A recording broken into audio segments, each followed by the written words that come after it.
Welcome to மாமியார் மருமகள் சமையல் சேனல். ஹலோ அத்தை, இன்னைக்கு என்ன பண்ணலாம்? தமிழ் புத்தாண்டுக்கு கேசரி பண்ணலாமா அம்மா? ஓகே.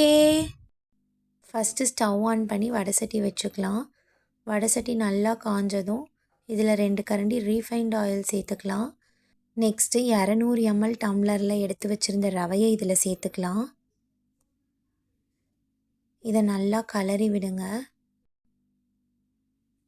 ஒரு 5லேருந்து 7 நிமிஷம் இந்த ரவையை நம்ம நல்லா கலரி விடலாம்.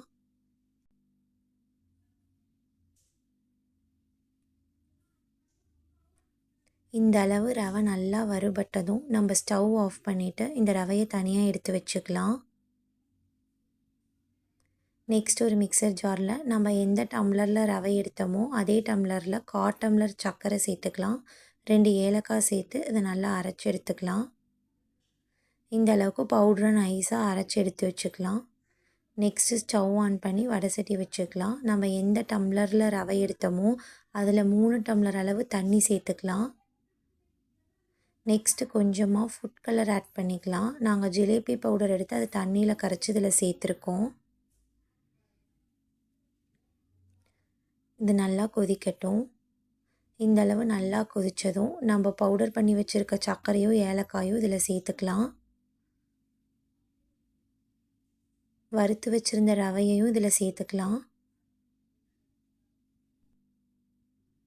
இதை நல்லா கலரி விடுங்க. நெக்ஸ்ட்டு நம்ம எந்த டம்ளரில் ரவை எடுத்திருந்தோமோ அதில் 1/2 டம்ளர் அளவு சர்க்கரை இதில் சேர்த்துக்கணும். ஃபஸ்ட்டு நான் 1 டம்ளர் சர்க்கரை சேர்த்து கலரி விட்டுறேன். மறுபடியும் 1/2 டம்ளர் சர்க்கரை சேர்த்து கலரி விட்டுறேன். இதை நல்லா கலரி விட்டுட்டே இருங்க, அப்படி இல்லைன்னா கட்டி பிடிச்சிக்கும். இது இந்த அளவு நல்லா கொதித்ததும் நம்ம இதில் 1 கரண்டி அளவு ரீஃபைண்ட் ஆயில் சேர்த்துக்கலாம். இந்த ஸ்டேஜில் நம்ம ஆயில் சேர்க்கும் போது நமக்கு ரொம்ப நேரம் ஆனாலும் கேசரி நல்லா சாஃப்டாகவே இருக்கும். நெக்ஸ்ட்டு நம்ம எந்த நட்ஸ் வேணாலும் சேர்த்துக்கலாம். நாங்கள் இன்றைக்கி பாதாம் சேர்த்துருக்கோம். இதை நல்லா கலரி விடுங்க.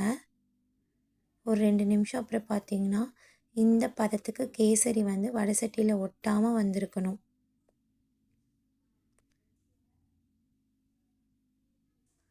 அவ்வளோதான், நம்ம சூப்பர் டேஸ்டியான கேசரி ரெடி. ஒன் டைம் நெய் இல்லாத எங்கள் ஸ்டைல் கேசரியை ட்ரை பண்ணி பாருங்கள். நிஜமாகவே சொல்கிறேங்க, சூப்பராக இருக்கும். இன்னும் பல சமையல் ரெசிபீஸ் பார்க்க நம்ம சேனலை சப்ஸ்கிரைப் பண்ணிக்கோங்க. பக்கத்தில் இருக்க பெல் ஐக்கானை கிளிக் பண்ணிக்கோங்க. Until then, stay tuned. Bye bye.